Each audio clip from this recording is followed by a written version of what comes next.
didn't understand human psychology very well, and thought that you could just make people forget their hierarchy of needs. I mean, there's a lot of failures in Marx, and yet at the same time, as a criticism of capitalism, he's right on the money. Mm-hmm. That's a joke. Mm-hmm.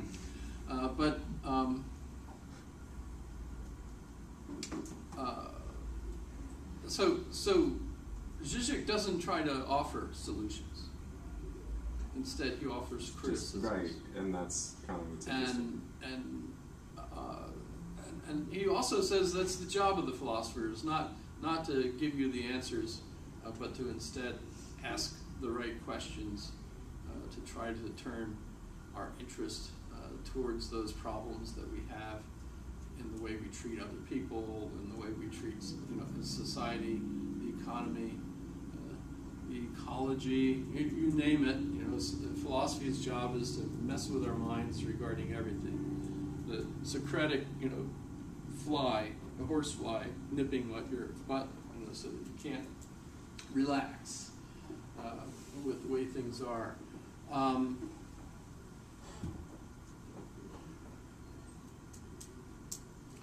But also, I think the advantage to this is that it teaches us how language works.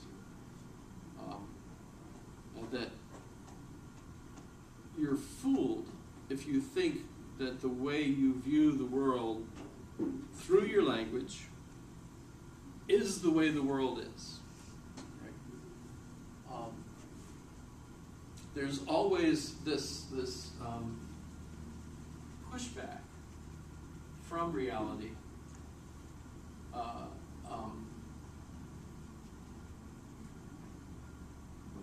Which page was it that I had there?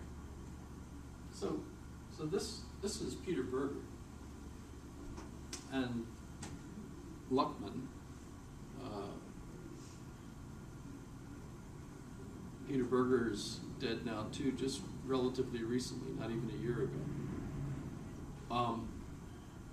And I remember at the time, I might have already mentioned this, that at the time I was in college and depressed, and then I had Dr. Rayukas teaching me Hegel, and Dr. Rayukas was a European, so I had a Lithuanian who migrated to Poland, where he became a Roman Catholic priest, and then went to a special seminary in Switzerland, in Germany, and then at the rise of Hitler, he fled to Switzerland, where he stayed through the war. And then after the war, he came to the United States, got his PhD at New York University, and taught in Maryland for a while, but then came up and was teaching at Westchester. And I remember knowing that English was his fifth language. And yet he spoke without an accent. The only thing I noticed, though, was that as he spoke, his lips would go back and forth in a very hypnotic way.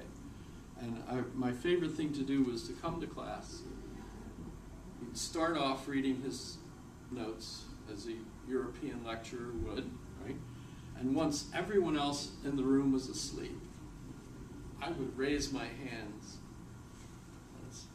It's like Hermione with Dr. Binns, I'd raise my hand, and it was startled. What? No one's ever asked a question before, And then I would ask questions about what was interesting to me, and it became this one. Everyone else is snoring away, and the two of us are having a great discussion, about everything. Everything just dovetailed for this guy, and this. When I think about the impression I have of every philosophy and everything, it's his. So that's Dr. Rayukas, Stanley Rayukas, where I got. But I remember at the same time thinking, wow, this is difficult. It was difficult stuff, because when you first start thinking this way, it is a significant different way of thinking about things. I mean, I've been doing this now since the 70s, So it's hard for me to not think this way and get a sense of, how do you think? I mean, it's scary, really, when I see a lot of people today and the way they think. I mean, just yesterday, for example, 2 things scared the heck out of me. One was my class, having a class, and one of the things, as we were talking, mentioned the Nuremberg trials and how Henry Kissinger was one of the American translators because he had come from Germany and was in the military, et cetera, et cetera. And I said to the class, well, how many of you have heard of Henry Kissinger? And the class was pretty full. One person in the back raised their hand tentatively and said, I think I've heard of him. That's exciting. And I'm like, Henry Kissinger. So I paused, Is he dead? No, he's 95 years old. I think he's still alive. He gave the best speech at John McCain's funeral. I mean, there were some really good speeches, but I'm convinced that his was the one that was really good. And, so I showed 5 minutes of it, right? But so I have a whole class full of people, Americans, That's terrifying. who are not familiar with the Secretary of State for the Nixon administration during the Vietnam War. What war? They didn't know My Lai, Lieutenant Calley, right? So we have an ahistorical young people That's here. freeing in a way. That's pretty scary. That frees you up. So do stuff over again. Well, can you become a Hegelian if you're also ahistorical? No, because historicism is the evolution of culture, right? No, so they're not. It depends, though. You could be a Hegelian in one aspect. I mean, you could be working to make your company better or something. It's got a history. Everything has a history, so the history. Well, it's scary to me because my job is to make sure that I'm not leaving these folks that ahistorical, right? Right. And then the other thing was we were at Freddy's, and the cashier, as we were going through, I noticed his name was Anthony. I said, oh, do you have a girlfriend named Cleopatra? And he said, who? No. I said, have you ever heard of Cleopatra? And he looked really puzzled. I said, no. Oh my God. That's Dang. And he was clearly old enough that he was not a high... And he was cashiering, you said. Cashiering. No. So I talk to everyone because identity is important. Yeah. You need to be recognized, right? You don't want to be thought of as just an invisible man. This is why I go to U-Scan. The invisible man, that's... I remember that. remember that? Are you thinking of the Frankenstein-like thing? Are you talking about the Saw that one too. book Yeah. by Ralph Waldo something Ellison? Yeah, Ellison. Sorry. Is this one the Ellison one? Mm-hmm. That's H.G. Wells, no. Here it is. Yeah. Oh, that's stuff. It's a good book. What book? The Invisible Man. Invisible Man. It's about racism. These are Some, the like, folks that hardcore moved shit. north, Yeah. and they weren't even... Yeah. It wasn't like racism was even an issue. They were totally invisible. Mhm. So there's no possible self-identity. There's no esteem for the individual.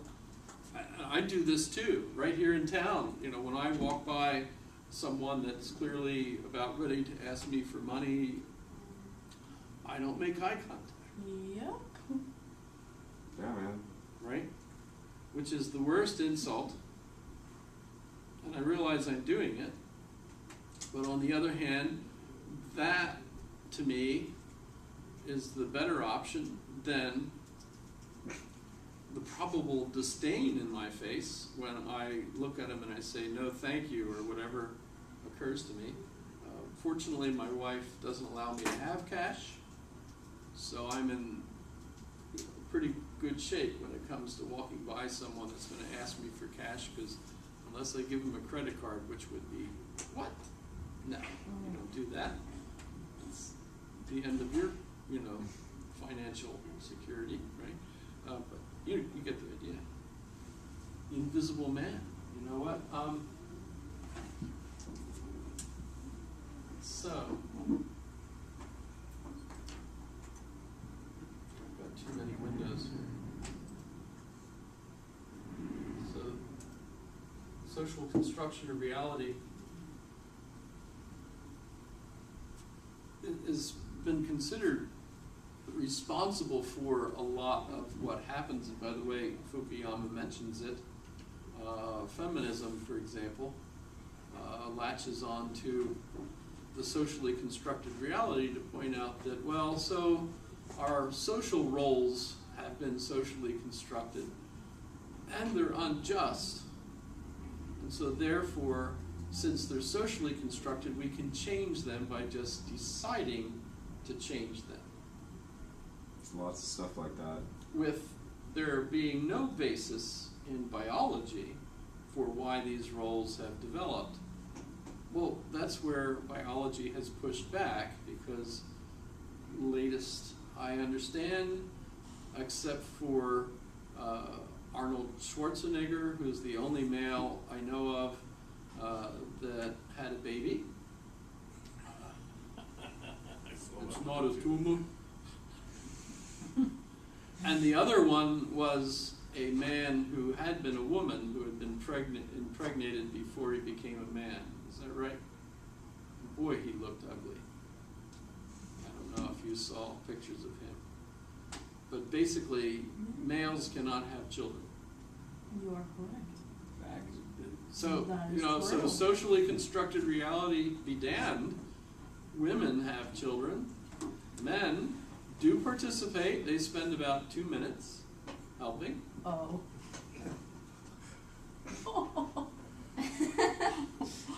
Okay. Don't forget the courtesy paints. Men do those. Well, I'm playing on. That's not my line. That's Jim Gaffigan. It's not my fault. I'm just quoting. It's not my fault. I should make a book of your quotes, the things that you say the most. Is this fun? Sorry. And then what was the one that you just said? I've already forgotten it. Oh, I Oh, love it's not that. my fault. That's probably not.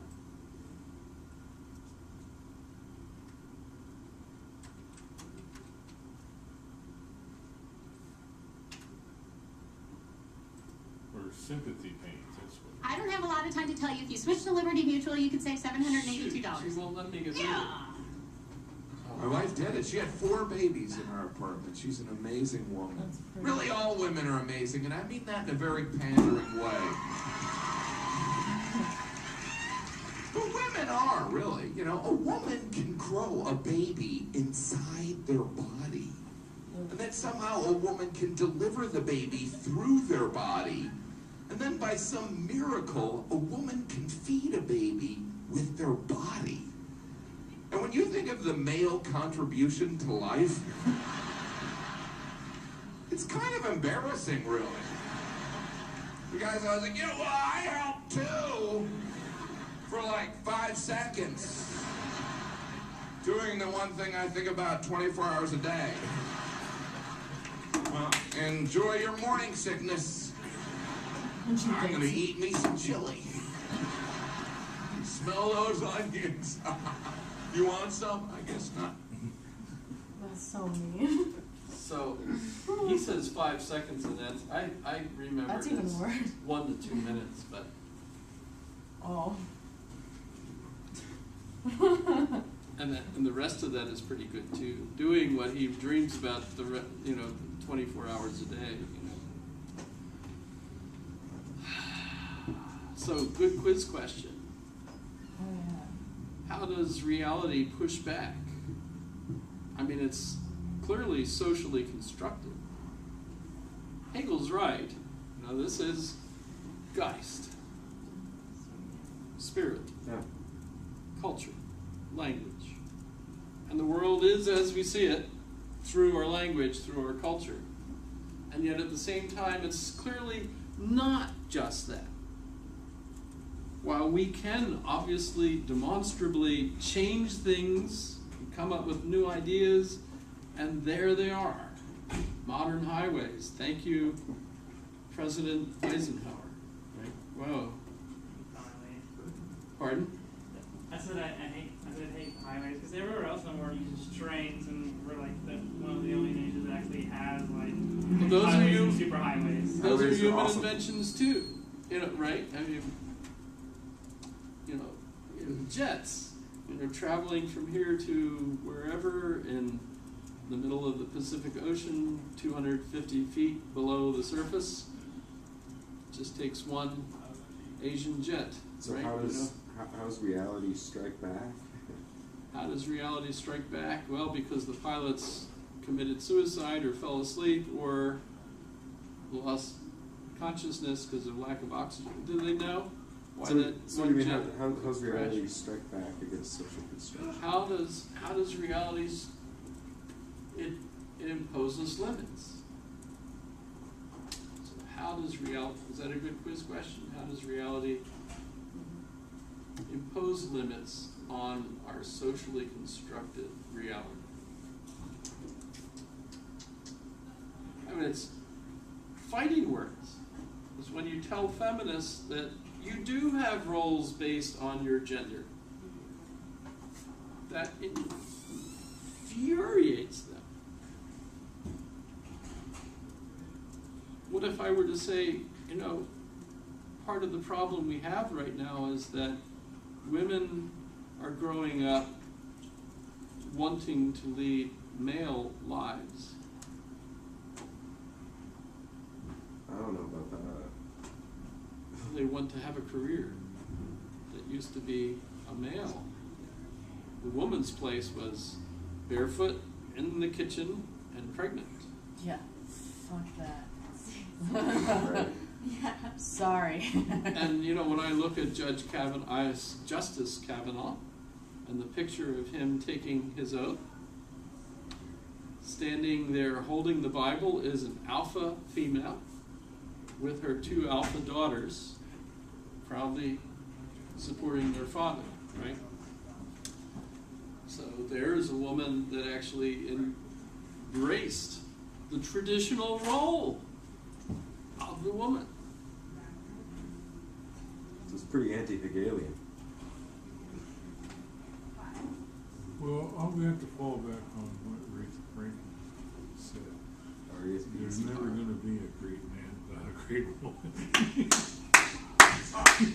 Give that man an A.